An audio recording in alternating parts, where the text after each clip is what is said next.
ដំបូងมันអាចកម្រើកជើងឬក៏កម្រើកដៃបានទេស្ថានភាពហ្នឹងក៏ត្រឡប់មកដើមវិញសាច់ដុំរបស់គាត់ប្រសើរជាងមុនធូរស្បើយជាងមុនអាចអង្គុយបាន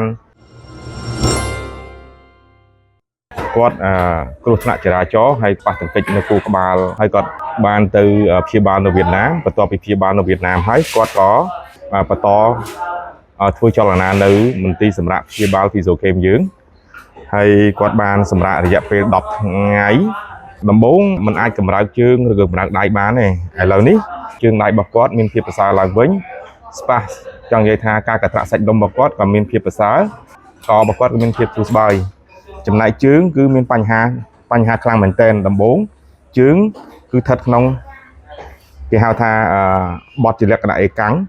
បាទចោតតែម្ដងបន្ទាប់ពីខ្ញុំធ្វើ manipulation ឬក៏រំញោចទៅលើឬក៏រំអិលទៅលើកជើងគាត់មកហ្នឹងស្ថានភាពហ្នឹងក៏ត្រឡប់មកដើមវិញប៉ុន្តែនៅមានការរួញខ្លីសាច់ដុំដែលយើងកំពុងតែជួយដោះស្រាយបន្ថែមទៀតរហូតដល់ពេលនេះឡុងយូគិតថាប្រសើរជាងមុនដោយសារតែសាច់ដុំរបស់គាត់ប្រសើរជាងមុនធូរស្បើយជាងមុនអាចអង្គុយបានគ្រាន់បើជាងមុន